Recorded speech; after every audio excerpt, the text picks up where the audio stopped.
ভাইজান বলেছিলেন যে আগামী দিন নামাজ পড়তে দেবে না, সেইটা বলছি শুনুন।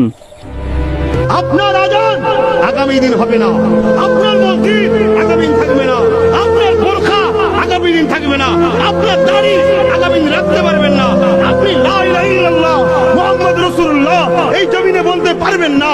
এতদিন ধরে আমরা ডাকছি, আসো মসজিদগুলোকে আবাদ করো। কাল তুমি মসজিদে ঢুকতে যাবে, কিন্তু দরজায় দেখবে দারোয়ান দাঁড়িয়ে আছে, একে 47 নিয়ে তোমায় ঢুকতে দেওয়া হবে না।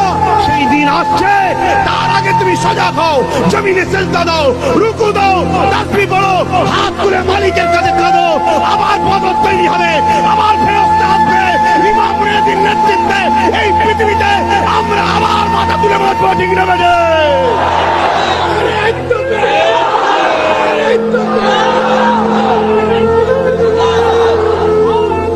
ভাইয়ের আমার, বোঝার চেষ্টা করেন, যা বলছি শুধু শুনবেন, এই কান্দে কান্দে বার করলে হবে না।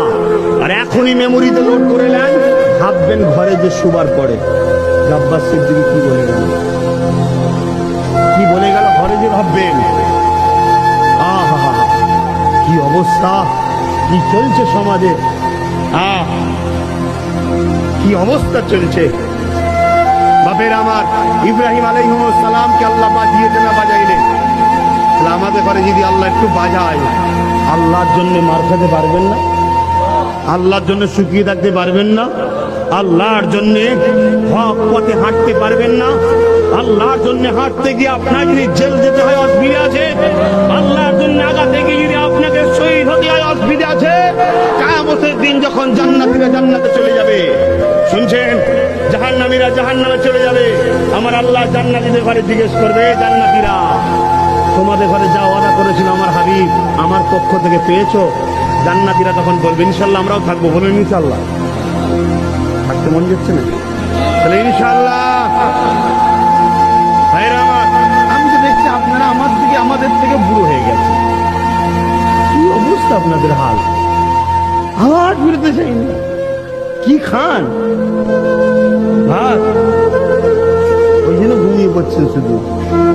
ভাইরা আমার, জান্নাতীরা জান্নাতে যাবে, এই কথাটা একটু বলে দিই, সময় হুট করে চলে যাচ্ছে। জান্নাতীরা জান্নাতে যাবে, আল্লাহ যেন আমাদেরকেও দেয়, আমাদের মা বোনগুলোকেও দেয়। পুরো সিরাজ আকিসা হুজুরের মালদা, এই মালদার প্রত্যেকটা মা, প্রত্যেকটা ভাই, প্রত্যেকটা বোন কে কোন বিশ্বাসকে মানে, কে কোন দল করে, তার কাছে থাক। আল্লাহ যেন সবাইকে জান্নাতি করে, বলুন আমিন। আরো যেন আল্লাহুম্মা আমিন।